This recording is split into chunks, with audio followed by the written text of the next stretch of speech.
What happens when you take the 1,000-page Logic Pro for iPad user guide, feed it into Google's Notebook LM AI, and then ask it to create a 20-minute podcast about it? Well, you and I are about to find out. Let's go. Notebook LM is Google's AI-powered note-taking platform. You can bring in your own notes, you can import documents like PDFs, and it can create summaries and even audio files out of that information. So I thought, why not put it to the ultimate test? Let's bring in a 1,000-page PDF document with some very technical and specific information and see if it can actually summarize this into a simple audio podcast format. The way to do that is to import the file. You can see I've added the file here as a PDF. And then over here, you've got a bunch of things you can do, including if we tap on this notebook guide, we can click here to load an audio conversation. So let's click the load button there and let Notebook LM do its magic. Through the power of editing, it's there already. I did actually do this in advance. It took about 5 minutes for it to process it. It's pretty quick because it's doing it all on Google's server side. So from here, we can simply hit the play button, or we can actually share this. We can share it there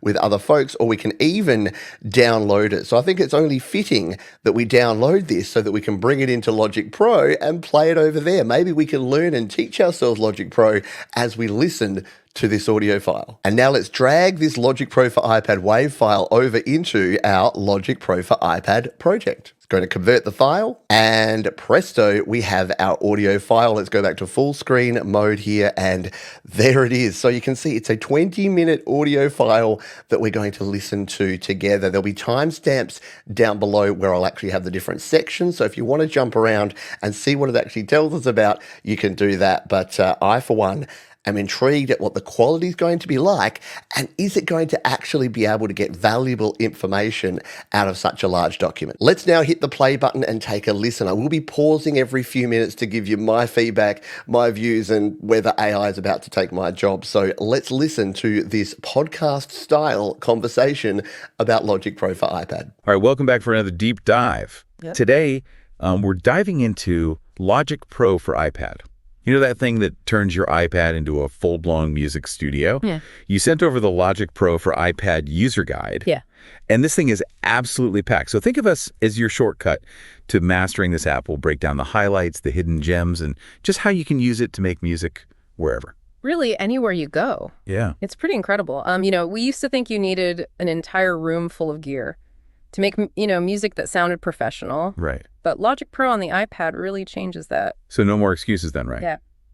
What's step one to becoming an iPad music guru? So before we go into step one, first impressions. I mean, the quality of the voiceover is pretty amazing. The ums and the pauses and the ahs, it's very conversational, isn't it? Is it a bit cheesy?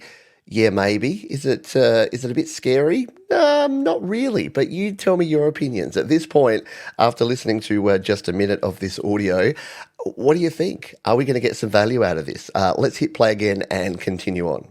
Well, the user guide dives right into the interface, so I think that's a great place for us to start. You've got the tracks area where you lay out your musical ideas, the live loops grid, then you've got editors, a mixer, and even these play surfaces that are designed to really mimic instruments. It's all there. Okay, so it's not just like a million tiny buttons crammed onto the screen. It sounds pretty intuitive.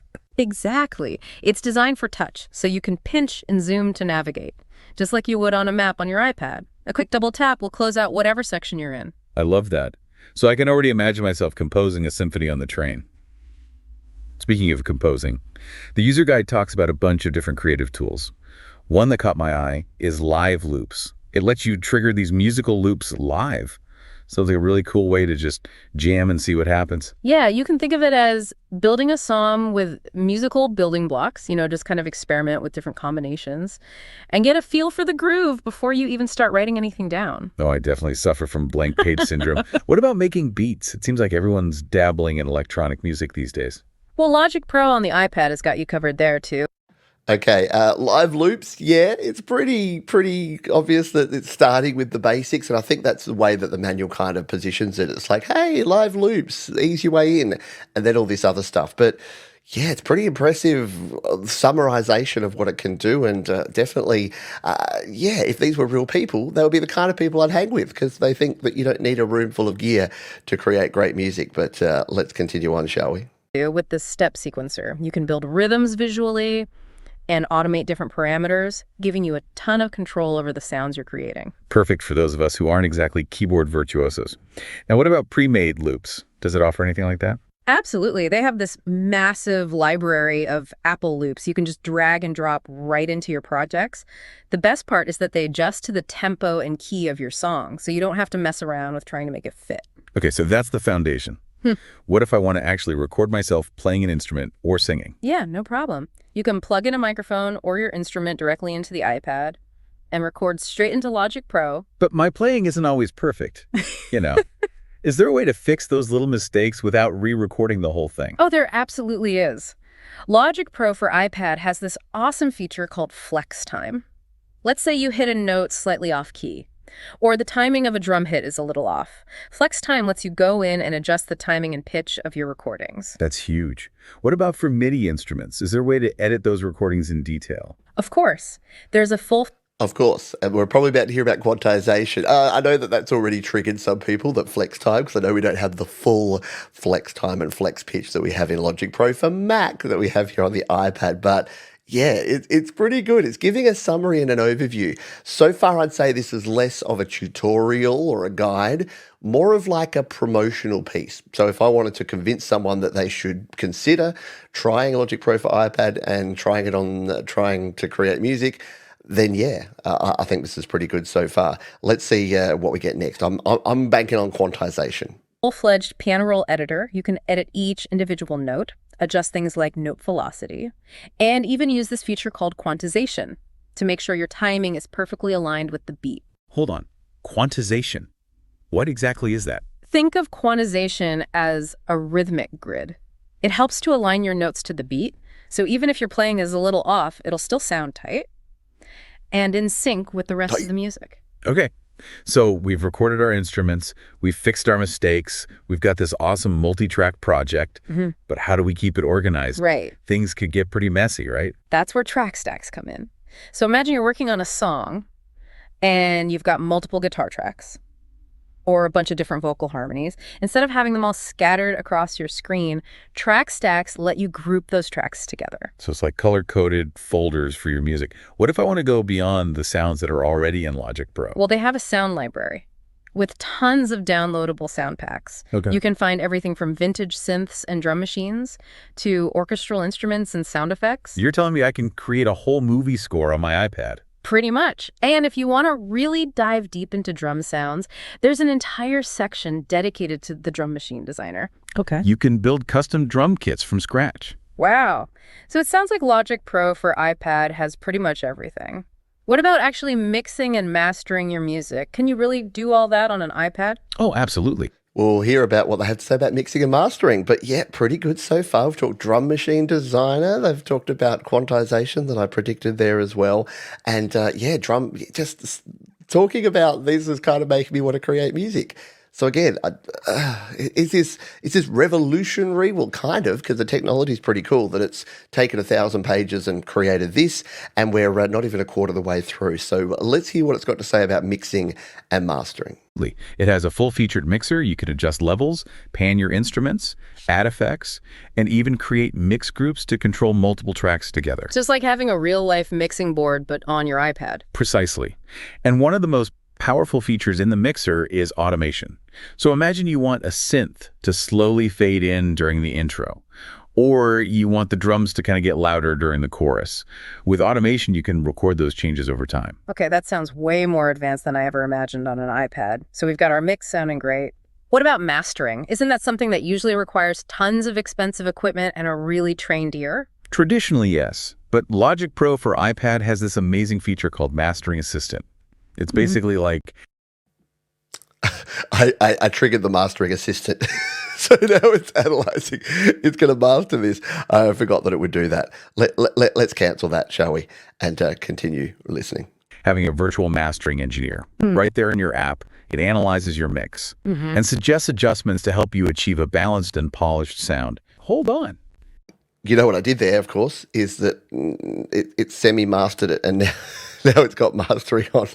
We're just going to remove that mastering because now it's way overblown. That sound already had it turned up too loud, and there, lesson learned. Don't mess with it. But I thought we'll learn as we go. Let's continue. It actually analyzes your mix and tells you what to do. Right. That's impressive. Makes your music ready to share with the world. So we've covered recording, editing, mixing, and even mastering.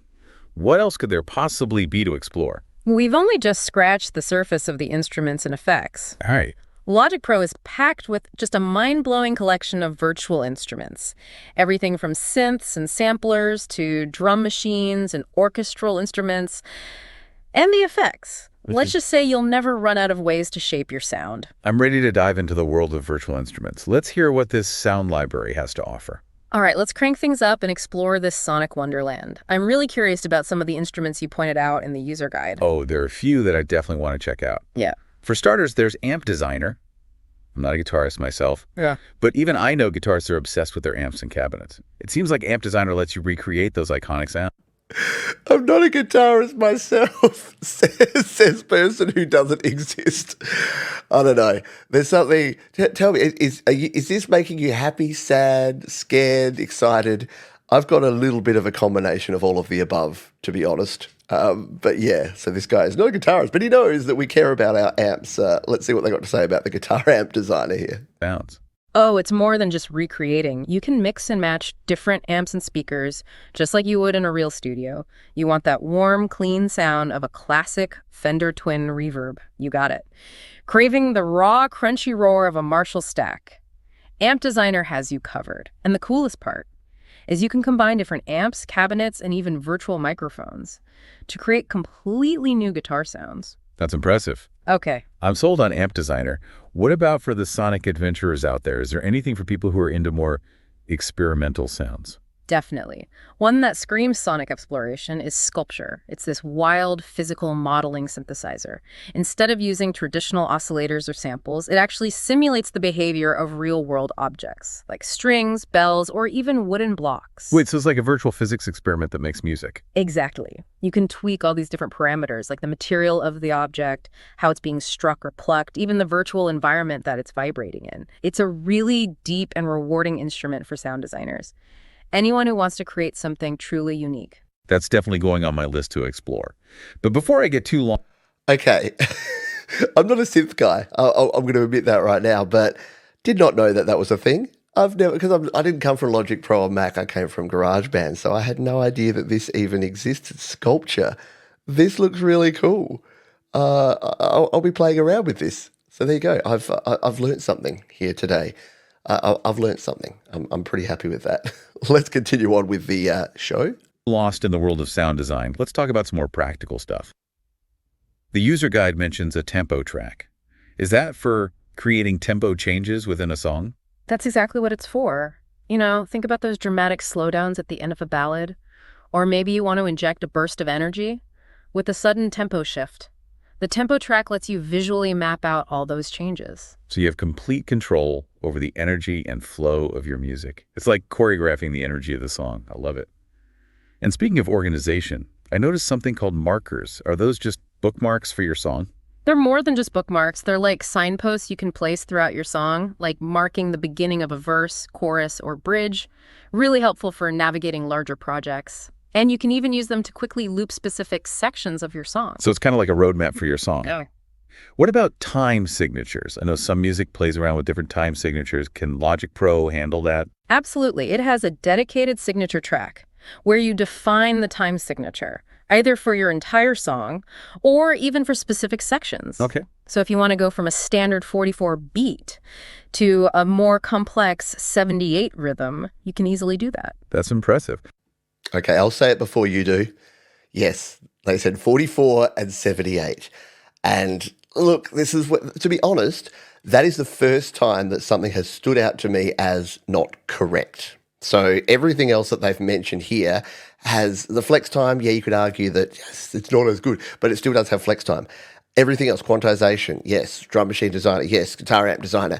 It hasn't hallucinated, which is what we worry about with AI, because It is using the source material. And this is why I'm more excited about this than I am about AI that uses large learning models, large language models, and generative AI, because it's generating things out of nothing. It's not actually fact checking. This, you're giving it one source, and it's using that one source to provide a summary of the information. And yeah, the only thing it's got wrong is not knowing that you don't call it 44 and 78 time. You call it 44, you call it 44 and 78. But again, maybe someone somewhere calls it 78 time. I might start doing that. I'm writing this song, it's in 68 time. All right, let's continue on. Yeah. I always thought that kind of stuff was only possible in like really high-end studio software. One thing that always worries me about recording on an iPad is latency. You know, that annoying delay between when you play a note and when you hear it back. Does the user guide talk about that at all? It definitely does. Logic Pro for iPad has a special low latency mode. It basically bypasses any software effects that might be causing that latency. So you can hear your performance in real time while you're recording. That's a game changer, especially for drummers and guitarists. What about connecting external MIDI controllers, like keyboards and drum pads? Can you use those with Logic Pro? Absolutely. You can connect all sorts of MIDI devices via USB or even wirelessly over Bluetooth. Oh, wow. So if you prefer playing on a full-size keyboard or tapping out beats on a drum pad, you can do all that with Logic Pro for iPad. So you've got the flexibility of a mobile setup, but you don't have to compromise on having real instruments. What about audio interfaces? Can you connect those to the iPad? You sure can. Yeah. Logic Pro supports professional audio interfaces, which are basically external sound cards that give you high-quality inputs for microphones and instruments. So even if you don't have a fancy studio, you can still get that pristine sound quality. It's all getting pretty technical. This is all getting pretty technical. Yeah, look, I guess it is in terms of like a summary of Logic Pro, but it's good. I can't really fault this a whole lot. I may have to steal this exact format to do a basics what is Logic Pro. I did something similar for GarageBand a while ago. Actually, maybe I need to pump the GarageBand user guide into Notebook LM. This could be the new direction of the channel. Pete just puts things in AI, sits back, grabs a coffee and relaxes. Speaking of coffee, let's keep playing and I'll have a little more coffee here. But honestly, I'm really impressed with how clearly the user guide explains everything. Right. It's not just for tech wizards. It's actually written for, normal people. Exactly. And I think that speaks to the whole philosophy behind Logic Pro for iPad. It's about giving everyone access to these powerful tools without making it feel intimidating. Okay, enough with the technical stuff. Let's get back to the fun part. The instruments. We were talking about Amp Designer before. But there are so many other cool instruments and effects to explore. There really are, and the user guide doesn't just list them out. It actually dives deep into some of the standout instruments and effects. Explains their history, their unique features, and how you can use them creatively. So where do we start? Well, let's revisit Amp Designer. Remember how I mentioned it's like a virtual guitar amp museum? Yeah. Well, the user guide actually goes into detail about the specific amp models that are included. We're talking about classic amps from Fender, Marshall, Vox, and more. It's not just about recreating those vintage sounds. You can actually mix and match different amps and cabinets to create hybrid sounds that have never been heard before. I bet there are some fascinating stories behind some of these amps, too. Oh, absolutely. For example, the Fender Twin Reverb is known for its clean, shimmering sound, defined countless surf, rock, and blues recordings. And then you have the Marshall Plexi, which is basically the sound of rock and roll, known for its thick, crunchy distortion that fueled a generation of guitar heroes. So you're not just learning how to use the instruments. You're getting a history lesson in the evolution of music. Yeah. What about effects? I know Logic Pro is packed with those as well. Oh, yeah. The effects are... We'll hear about effects in a moment. I thought that was interesting, though. I'll have to go and check the manual, but obviously here in Logic Pro, it doesn't mention things like Marshall and Vox and Fender. It can't. That's why you see things like British and American and, yeah. So it doesn't quite do that, but maybe the manual does. Maybe it's hidden away there in the manual, or maybe they've interpreted it. But again, has it used any external data to work that out, or is it just that obvious? I don't know. Let's hear about effects now, shall we? Are where things get really interesting. You've got all the classics, like delays, reverbs, distortion, and modulation effects like chorus and flanger. It's like a crash course in audio engineering. Honestly, with so many options, it can be a little overwhelming. Where do you even begin? Well, the user guide actually offers some helpful tips and suggestions for using different effects. For example, it talks about using delay to create a sense of space and depth, or how you can use distortion to add grit and power to your guitar sounds. So it's not just about throwing random effects on your tracks. It's about understanding how to use them strategically to achieve specific results. Exactly. And the best part is, you can chain multiple effects together to create truly unique sounds. You could start with a simple delay, add a chorus effect to thicken it up, and then run it through a distortion pedal, completely transform the sound. The possibilities are endless. I'm already feeling inspired. Are there any specific effects that stood out to you in the user guide? One that always fascinates me is the vocoder. It's that classic effect that can make your voice sound robotic, or like a talking synthesizer. It's been used in countless electronic and pop tracks. I remember that Daft Punk song, Get Lucky, had that vocoder effect on the vocals. Exactly. And the user guide walks you through how to use it in Logic Pro. Okay, he's referencing a Daft Punk song, Around the World, Around... Really? Like, I don't think that's mentioned. So I think my initial sort of assumption that it was only going to use data within the guide, it does seem like it's branching out a bit, which is both cool and a little bit scary. Or I could go to the manual and find that it does mention that exact song. Maybe. It wouldn't surprise me if Apple and Daft Punk have some sort of deal together where Apple are allowed to mention their names. I couldn't find the vocoder either. It's in there somewhere. But yeah, interesting that they chose that particular effect to highlight here. But cool. Let's continue on. Cool. So you can create your own robotic vocal harmonies, or make your synth lines sound like they're singing. So we've covered amps, synths, effects. What about drums? I know electronic drums and drum machines are a big part of modern music production. Well, Logic Pro is a dream come true for drum programmers. It includes this powerful drum machine designer, lets you create custom drum kits, tweak individual drum sounds, and even trigger samples from your own library. So you can create any drum sound imaginable. Pretty much. And the user guide does a great job of explaining how to use it. You can layer different drum sounds together, adjust the tuning and decay of each drum hit, even add effects to create those punchy, hard-hitting drums that you hear in modern music. I'm starting to think there's nothing this app can't do. What about step sequencing? I've heard some producers talking about that as a way to create beat. Yeah, okay. So we're talking about drums. Interestingly, it hasn't mentioned drummer, hasn't mentioned session players. I better make sure that I've actually fed this the latest guide, because that would be a bit sad if I gave it. No, I definitely downloaded the latest guide from the webpage. So yeah, but I guess it's really focusing, I guess, on the original features of Logic Pro, which is not necessarily a bad thing. But yeah, I'm wondering if you could feed just separately the version 2 features and get it to give you something about that. Maybe that's something to explore for a future video. Let's continue hearing about our next topic. Yeah, step sequencing is a really intuitive way to program drums and other rhythmic parts. Instead of having to play everything in real time, you can actually visually lay out your beats and melodies using a grid. Each row represents a different instrument or sound, and each column represents a point in time. So you're basically creating a visual representation of the rhythm. Exactly. And the user guide explains how to use the step sequencer in Logic Pro. Okay. You can program complex drum patterns, create evolving bass lines, even use it to trigger melodies and chords. This is all incredibly impressive. It's amazing how much power and flexibility is packed into this app. But what are your overall impressions of Logic Pro for iPad? Honestly, I'm blown away by how comprehensive and well-designed it is. It's clear that they put a lot of thought into making this a truly professional music production tool that's also incredibly accessible. I'm with you on that. The user guide is fantastic. It makes me want to dive in and start exploring. Me too. And I think just the little interruption bits, like to program that in to be able to make it sound natural. And look, I get it. If you've listened to a few of these, I must admit, full disclosure, I listened to these as examples of other people putting them together, and they all sound kind of the same. So it's going to get a little bit, I don't know, will it get a bit grating over time that it's just like, yeah, I know, right? Like, but seriously, we've come a long way from the robotic voices and the speech, text-to-speech synthesis of the past. Let's continue on. I think that's the beauty of it, whether you're a seasoned producer or someone who's just starting out.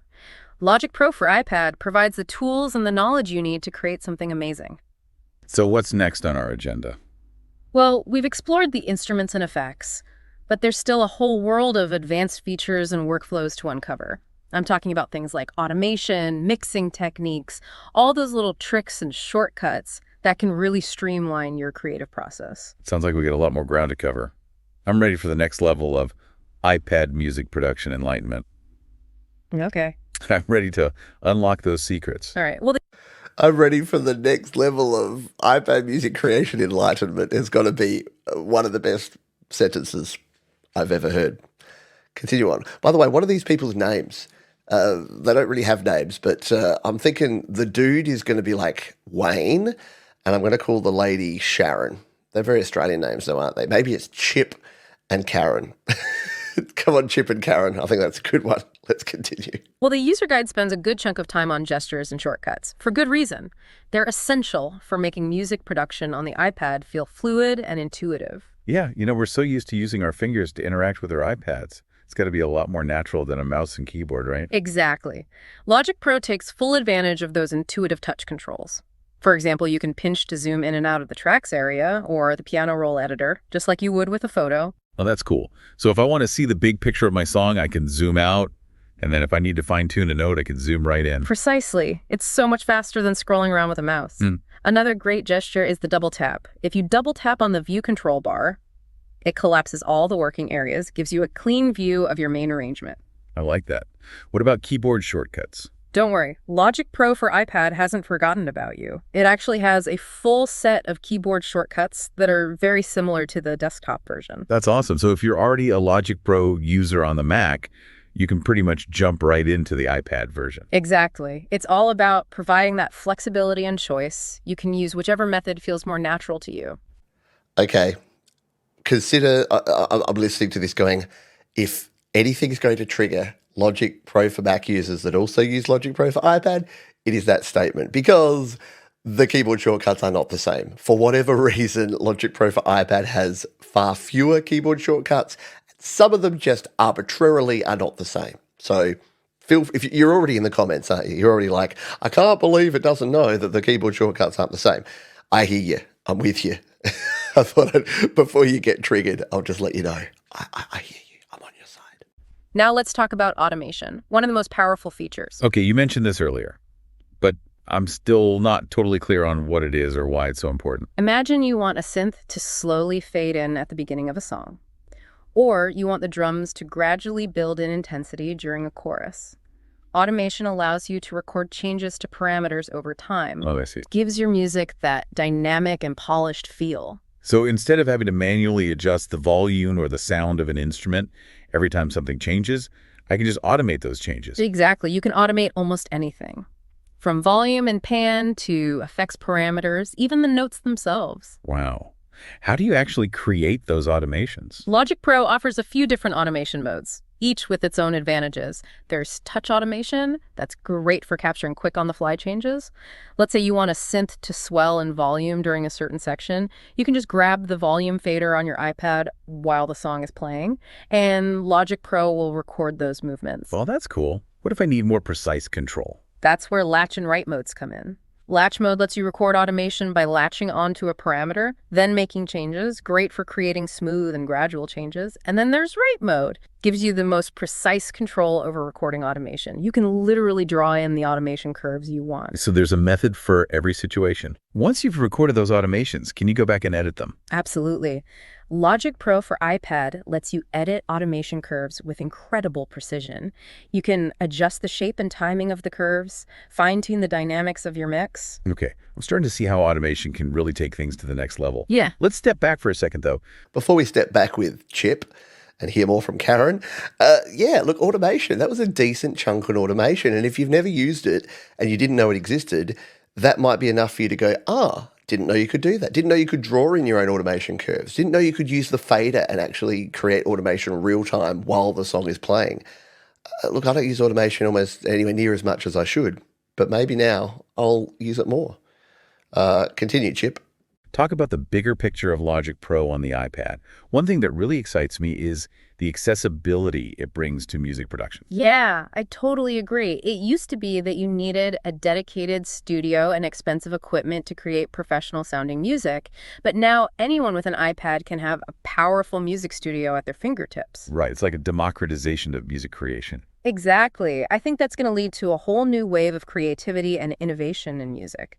Imagine musicians from all over the world collaborating remotely, sharing ideas, and creating music without being limited by geography or expensive studios. Yeah.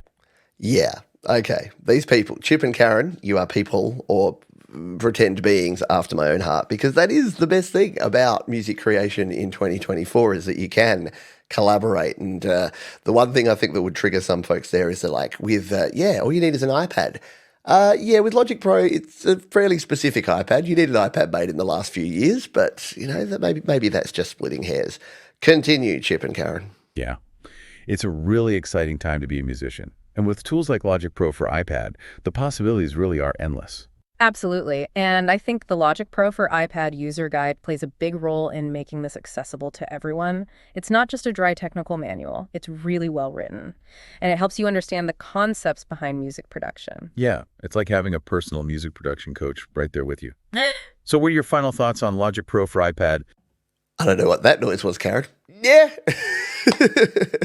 But yeah, look, I kind of agree. I mean, it's 1,000 pages, so I can't say that I've read every single page, but it is pretty well written. If you've ever used the Logic Pro for iPad manual, and hey, if you'd like me to finally actually do my read the full manual series and we actually read this manual together and put it into action, let me know in the comments, because it's something I've been threatening to do for a while, but it's a big undertaking and I need to ensure enough people want to see it. But let's hear final thoughts from Chip and Karen. Based on everything we've seen in the user guide. Honestly, I'm blown away by how powerful and comprehensive this app is. It's not a toy.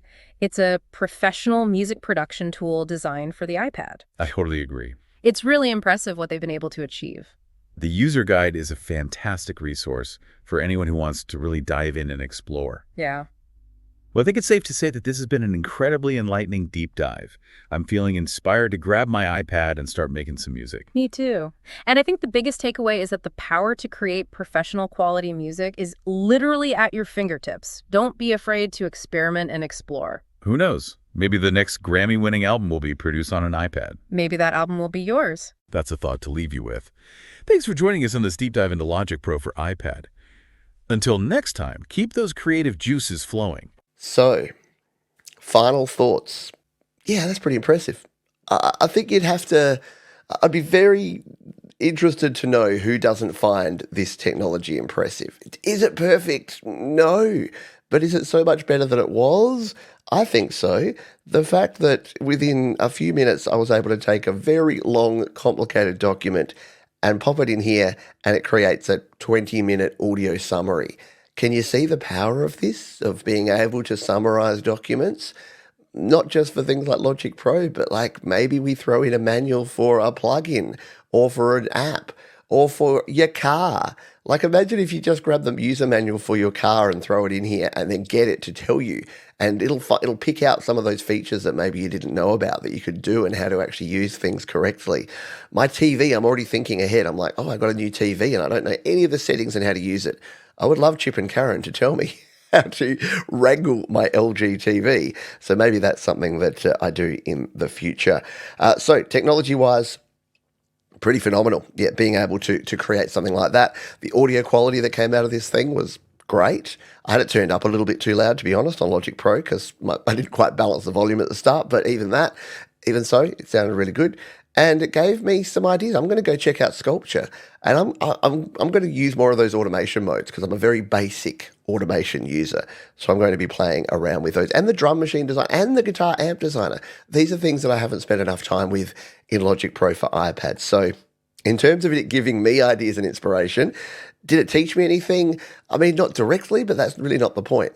But if I was going to create something, and again, look, is it cheating if I used this to create a framework that I then build around to do a 20-minute shallow dive into Logic Pro? So new to Logic Pro for iPad, here it is. In fact, I would imagine that the things covered in this are fairly similar to the first video I ever did on Logic Pro for iPad 1.0 when it was first released. So I would love to get your opinion on this. I know every time I talk about AI, it's controversial. I know that some of you will love this, some of you will hate this, and most of us fall somewhere in that 80% in between where you either think it's really cool or you think it's okay.